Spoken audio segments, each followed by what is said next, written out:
Hello everybody, my name is Rolak and welcome back to Banjo-Kazooie. In the last episode, what did we do? It's been a while. Finished up Mad Monster Mansion, explored a bit more of... Actually no, we kind of just did that. Kind of just finished up Mad Monster Mansion, completing everything there was. In the last episode, we also raised up the water level for the water caverns here. And we now have access to some more locations. Well, I would say easier access to a certain location, which is not evidently in this spot. So, we are going to be doing a little bit more exploring. Down here. By the way, I apologize if you hear a fan in the background, but I'm not too sorry. It is hot. Deal with the noise. It's really all I can say. There's a Mumbo token down here. What? Huh. I forgot that was there. Entirely. Wow, that's crazy. Okay. So up here is obviously the entrance to our next world. Yet we're going to have to do a little bit of a trial to actually get to unlocking it. For some reason there's already some grilled chompers here. I guess they're just natural enemies here, I guess. Okay. I'm not looking forward to this world in any way whatsoever. Just as a hindsight there. But it's gonna have to be done one way or another. Let's go ahead and activate the other green cauldron, which will open it up back to the catacombs for some reason.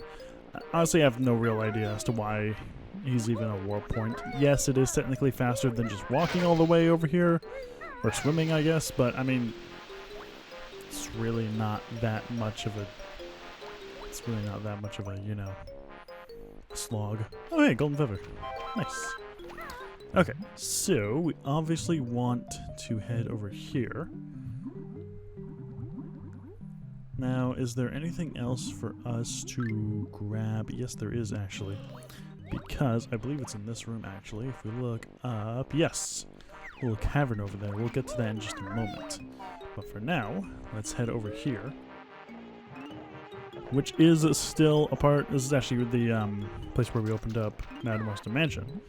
Because just over here, hopefully for one reason or another to come here, there is entirely zero reason to come here. Just to show off that, you know, this whole area is now indeed flooded. We can't even open up that switch anymore, which, you know, is never going to happen anyway. Because we need to open up Mad Monster Mansion to begin with to unlock the next world. So, yeah. And in fact, to actually progress further at all, because, yeah, not much else we can do aside from just go to Mad Monster Mansion for a bit. Alright, next world. Let's open it up without even looking at it.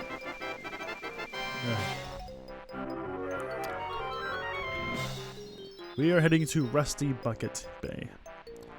However, before we do any of that, we are actually going to be doing a little bit more exploring in the lair just for a moment. Because there is one more thing for us to acquire, and that thing is a little tricky to acquire, but it's not too complicated to do so. Also, I just realized there's a bit of a weird texture outlined with the water alongside the right hand and bottom screen there. That's weird. The filter for the water is not appearing for the right or bottom. That's very strange. Huh, I never noticed that before. Okay, so up here, and I believe these are just feathers or they're nothing. Nope, that's a feather. Very nice. Bust open this one. And this one over here is another water switch, but this is a temporary water switch, as it will raise the water to the highest point for a little while. Obviously time, so just gotta jump in the water very anticlimactically. And yes, there is a door over there, but we don't really need to go there just yet. Actually, I think we will be going there next. Again, for one reason or another. Because actually it'll get us back to Treasure Trove Cove a lot faster. And if we go all the way up here, we find yet another Cheeto. Bear and bird getting good at finding Cheeto, so another spell they shall have. That traitor book has pushed its luck, so in the burning fire I'll chuck. Find Cheeto which won't. Code you must enter on Sandcastle floor in Treasure Trove Cove is gold feathers. Side with Banjo, but change tack. Okay, that was just a random dialogue. So yes, that is the last of the Cheeto cheats.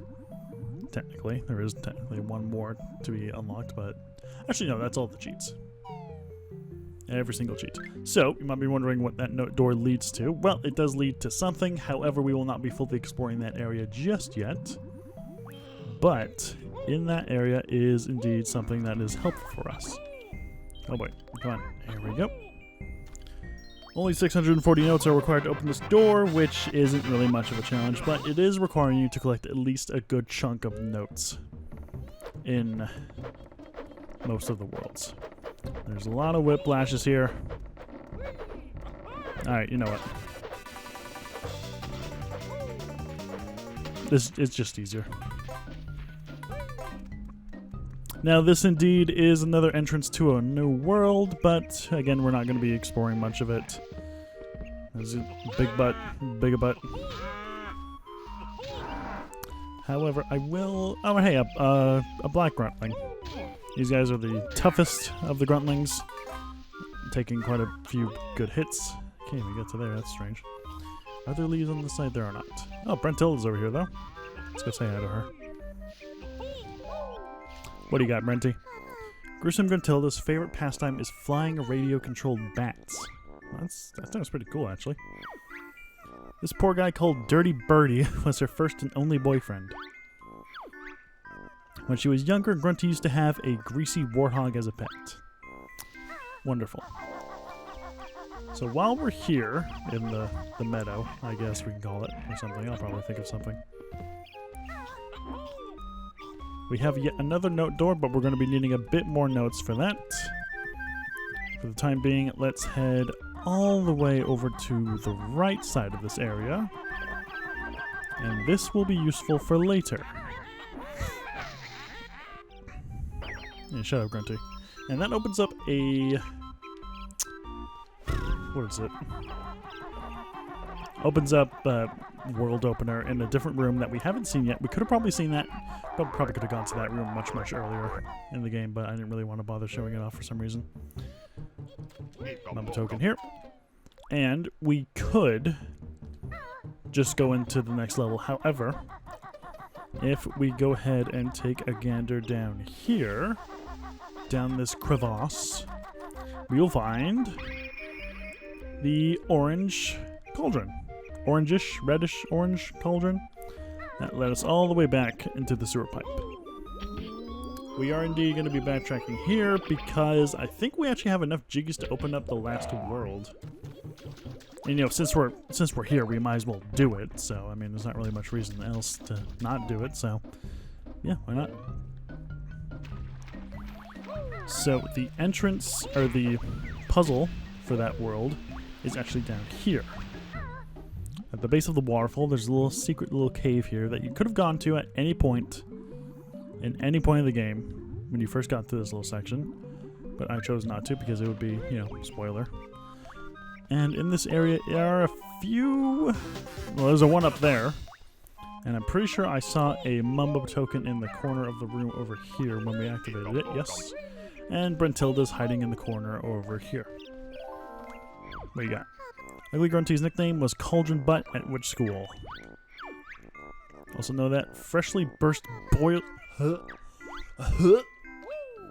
No. No, absolutely not. I skipped over the last one. What'd you say? Old Hag's favorite color is gruesome green. Okay, well that's not too bad. Alright, let's see if we have enough. We probably do. Knowing my luck. Yes. Plenty enough. And this will open up the last world, being Click Clock Wood, which we will not be going into. Although technically we could go in there first, because I wouldn't mind going there first, but it's more of a grand finale type of world than Rusty Bucket Bay. So Yeah, we're not going to be doing that. All right, enough dallying. God, we've already been going for 10 minutes. Jesus. I'm going to head into Treasure Trove Cove real quick and get those cheats activated. Alrighty, so with our cheats acquired, we both have red feathers and gold feathers. And obviously that's going to be giving us, you know, goodies. So let's go ahead and input red. Where is F? There it is. Thea.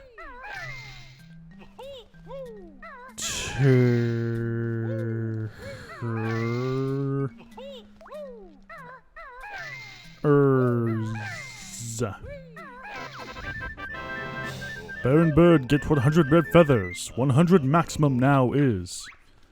Oh, my feathers, it makes me sick. Fly to me, your butt I'll kick. Now we'll input G O L D F E A T H E E R S. Yeah. 20 gold feathers you get. New maximum 20 is. Gold feathers you may have 20, but bruises you'll still get plenty. So yes, we now have maximum of 200 blue eggs, 100 red feathers, and 20 gold feathers. Very, very nice. And with that, I'm just going to meet you guys back at the entrance to the next world. So, yeah. Alrighty, went the long way around, which probably wasn't the best idea, but no more dallying. Let's get into Rusty Bucket Bay. Or as I like to call it, Rusty Fucket Bay. Alright. First order of business. I did this in the first Let's Play. I'm going to do it in this one. First order of business in Rusty Bucket Bay is the engine room. Everybody's favorite room to go through. And where we need to go, I always forget. Get on the goddamn thing. Holy crap. There we go. Is it the bow or stern? I always forget which one it is. I think it's the bow. Well, let's take a guess. It is not the bow. It is the stern. At least I think that's what it's called. I don't know. I'm not a boat expert. Rusty Bucket Bay isn't really all that bad of a level. It just has one really nasty one. Because really, when you really think about it, the engine room is literally the most annoying part of the entire level. It's best to get the engine room out of the way first, simply due to the annoying jiggy that exists in the said engine room. Okay. Get rid of this guy. Grab the notes. It's also best to do it just to get rid of the notes, so you might not have to collect too much later down the road. That doesn't stop the fans, that just slows them down, so that's fun. Now, the question is, should I use... What was that noise? Should I use the Switch Online's built-in save states? I'm not going to do that. I shouldn't have to cheat like that. I've done it before, but I'm not going to do it here. Because I'm a real man, doing man things. Whoa, almost killed myself. Great. Okay, let's go ahead and grab ourselves our first honeycomb piece of level. And let's trek through hell. So, the engine room is quite possibly the most annoying place in the entire goddamn game. Simply because if you fall down there, it's instant death, as with most instant death areas in the game. This is a lot easy. This is a lot. No, not. No! No! Are you kidding me?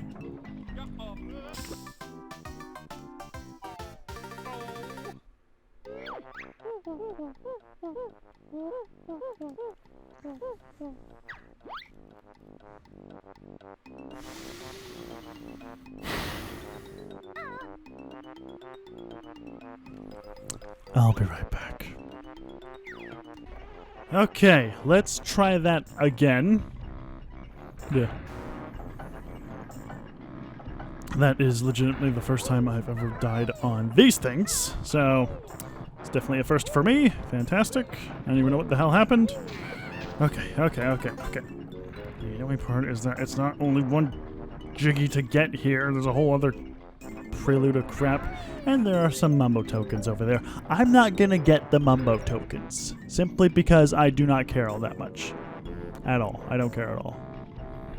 Wait for this thing to turn around. Get onto it. How just fucking precarious this whole thing is. I hate it's this spot. I don't hate the whole level. The entirety of Rusty Bucket Bay is fine. It's just this whole goddamn section right here that is just fucking awful. Who designed this? Fuck, goddamn. Oh, you get the notes. Shut the fuck up, Paul. Seriously. Okay, this one doesn't move, so that's a blessing at least. Alright. And that's not the last thing we need to do in this area, because there are obviously some things for us to get.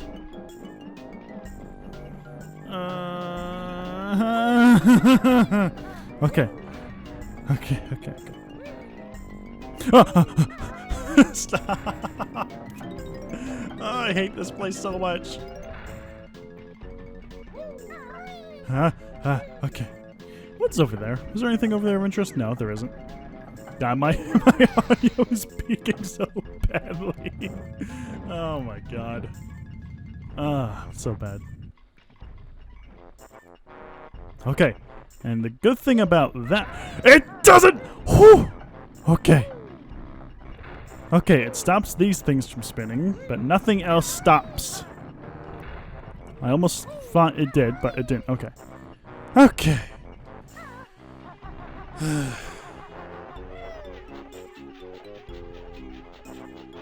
Okay, we're good. That's it. That's the hardest thing to do in this game. I would say it's more difficult than the final boss. Oy. Now, which way am I going again? This way, yes. Oy vey.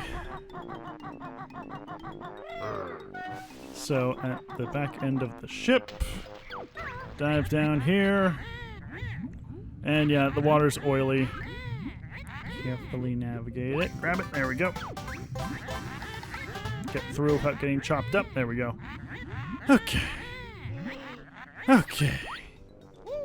We're good. We are fine. We're fantastic. Ugh. I'm gonna call the episode here. Actually, no, we really only got like 3 or 5 minutes. I was mostly just exploring for this episode. I don't know what to cut off. I don't know. Where is he? Where's Dolphin? Oh yeah, so oily water. Where the fuck is the? Where is it? And we're here. Oily water. Just by being on the surface, it'll drain your air. If you go underwater, it'll drain it twice as fast. So don't stay underwater for too long. As for how just swimming in oily water makes your breath lose faster, I have no idea. If anything, it should make your swimming go a lot slower, but I feel like that would probably be worse. For one reason or another. Okay. And that guy right there is a boombox. They're little buggers. Shoot a couple eggs at them and they should be fine. They also chase you and try to explode. If they get too close to you, they'll blow up and deal some damage to you. I think they deal like 2 bits of health as well, which is a little annoying. Alright. That's literally the most difficult part of the entire level. I'm being 100% honest. The rest of the level is nothing compared to that, which really makes you wonder what they were thinking. So, I'm going to call the episode there now. So, next time on Banjo-Kazooie, we're going to be exploring Rusty Bucket Bay stress-free. See you guys next time.